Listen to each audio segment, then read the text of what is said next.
और अब रुख 80 खबर 80 जिले का। आज शाम 6 बजे उपचुनाव प्रचार का शोर थम जाएगा। प्रचार के आखिरी दिन तमाम दिग्गज नेता जनता को रिझाने के लिए पूरा जोर लगाएंगे। आपको बता दें 3 नवंबर को वोट डाले जाएंगे। मरवाही उपचुनाव के प्रचार का भी आज आखिरी दिन है। शाम को प्रचार का शोर थम जाएगा। सूबे में सक्रिय तमाम दिग्गज जीत के लिए लगाएंगे पूरा जोर। आज मध्य प्रदेश का स्थापना दिवस है। मध्य प्रदेश स्थापना दिवस को लेकर सरकारी बिल्डिंग को रोशनी से नहाने के लाइटिंग से सजाया गया है। आपको बता दें कि विधानसभा, राजभवन, मंत्रालय समेत सरकारी बिल्डिंगों को लाइट से सजाया गया है। पीएम मोदी ने एमपी के स्थापना दिवस के मौके पर शुभकामनाएं दी। पीएम ने अपने संदेश में एमपी की तारीफ की। आत्मनिर्भर भारत के सपने को साकार करने की दिशा में की तारीफ। मध्य प्रदेश के स्थापना दिवस पर मुख्यमंत्री शिवराज सिंह चौहान ने ट्वीट कर प्रदेशवासियों को बधाई दी। सीएम ने अपने संदेश में कहा कि संकल्प लें कि ऐसा एमपी गढ़ेंगे जहां सुख, शांति और समृद्धि हो। आज 20 साल का हो गया छत्तीसगढ़। राज्य स्थापना दिवस पर प्रदेश की सरकार कई सौगात देगी। राज्यपाल अनुसुईया उइके का राज्य स्थापना दिवस पर प्रदेशवासियों को उन्होंने बधाई दी। उइके ने अपने छत्तीसगढ़ भाषा में लिखे अपने संदेश में प्रदेश का जमकर गुणगान किया।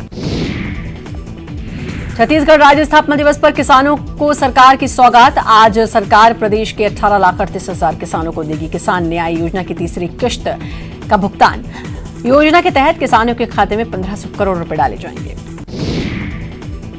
आज मुख्यमंत्री भूपेश बघेल कोरबा के Satrenga boat club and resort का लोकार्पण करेंगे। इस मौके पर कोरबा सांसद ज्योत्सना महंत सतरेंगा आयोजित कार्यक्रम में बतौर अतिथि उपस्थित रहेंगे।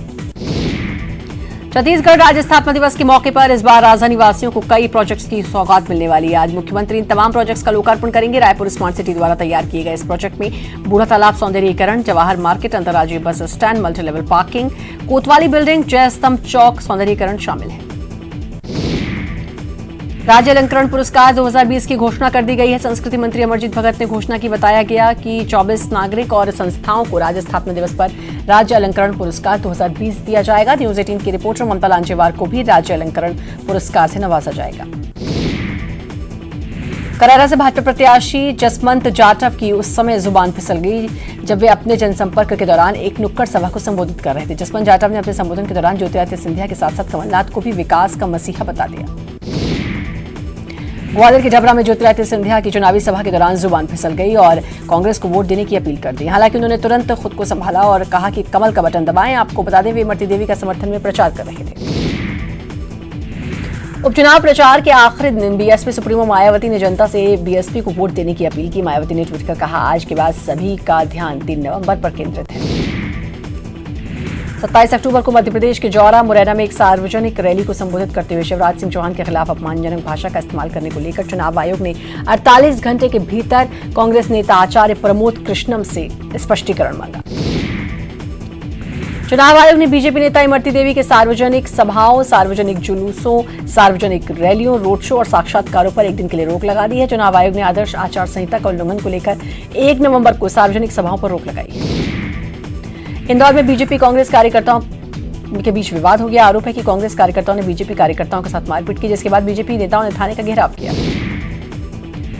बुरहानपुर के लोनी गांव में एक युवक राजेंद्र ने दूसरे युवक दिगंबर की चाकू से गोद कर हत्या कर दी। आपको पता है दिगंबर की भांजी से राजेंद्र के प्रेम संबंध था, जिसका दिगंबर विरोध कर रहा था और इसी को लेकर विवाद हुआ, जिसमें चाकू से मारकर उसकी हत्या कर दी।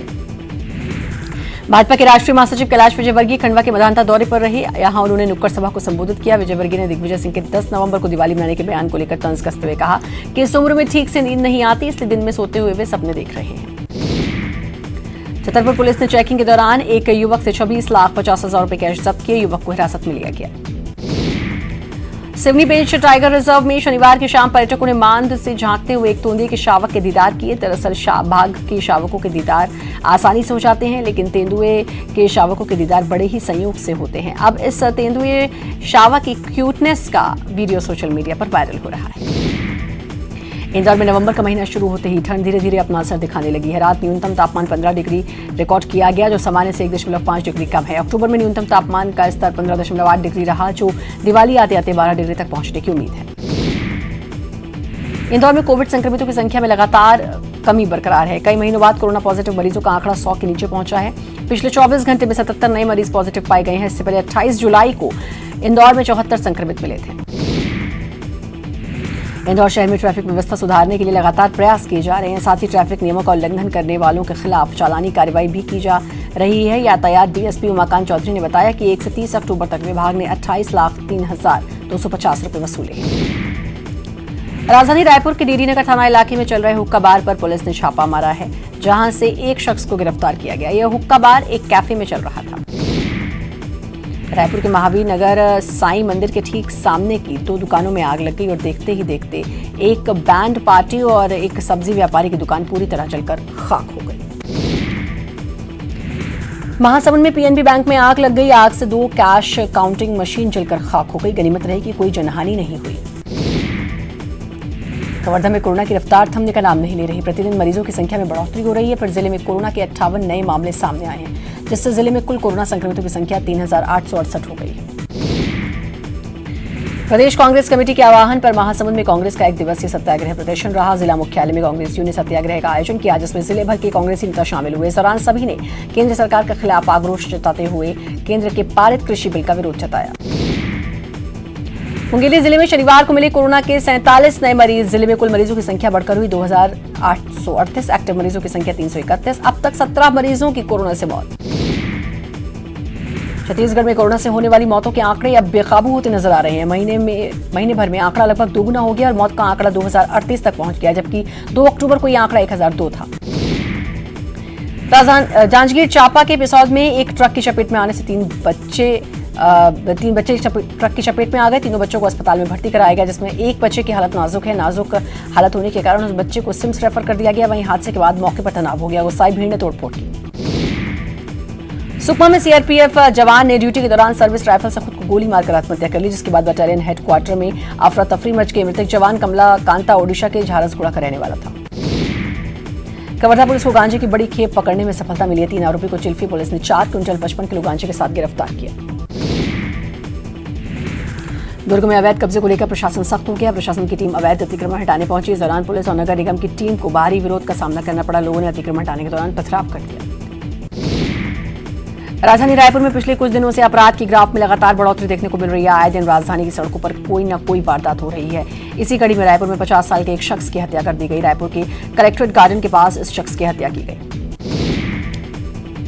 राजधानी रायपुर एक बार फिर शर्मसार हो गई। शहर में नाबालिग से दरिंदगी का मामला सामने आया है। नाबालिग से रेप का आरोप किराएदार पर लगा है। आरोपी यूपी का रहने वाला बताया जा रहा है। फिलहाल पुलिस जांच में जुटी है। सूरजपुर में पहली बार खुले टोल प्लाजा को लेकर लगातार शिकायतों का दौर और लोगों में आक्रोश जारी है। दरअसल यहां टोल प्लाजा को खुले महज 1 हफ्ता भी नहीं हुआ। वहीं स्थानीय लोग टोल प्लाजा पर अवैध वसूली का आरोप लगा रहे हैं। वहीं कांग्रेस भी लोगों के आरोपों का समर्थन कर रही है। मरवाही उपचुनाव में जोगी कांग्रेस ने किया बीजेपी के समर्थन का ऐलान। अमित जोगी की जनता से अपील, अपमान के खिलाफ सबक सिखाने का वक्त। मरवाही में बीजेपी जोगी के मेल पर चढ़ा सियासी पारा। सीएम भूपेश बघेल का बयान, बेनकाब हुआ चेहरा, कितने में हुई डील, देना चाहिए जवाब। मरवाही में बीजेपी को जेसीसी का समर्थन मिलने पर रमन सिंह ने जोगी परिवार और धर्मजीत को धन्यवाद कहा। साथ ही बीजेपी प्रत्याशी की जीत तय बताया। मरवाही में जेसीसी की ओर से बीजेपी को समर्थन देने के ऐलान पर पार्टी के विधायक देवव्रत सिंह ने खुलेआम बगावत कर दी। सिंह ने कहा कि अमित जोगी का बीजेपी को समर्थन देना गलत। जोगी बीजेपी को कभी समर्थन नहीं देते। बीजेपी प्रेम जेसीसी के लिए ठीक नहीं। दमोह को कोतवाली थाना चौराहे पर स्थित एक चाय दुकान पर चोरों ने धावा बोलते हुए करीब 10,000 रुपए कैश उड़ा लिया। चोरी का पूरा घटनाक्रम सीसीटीवी में कैद हो गया।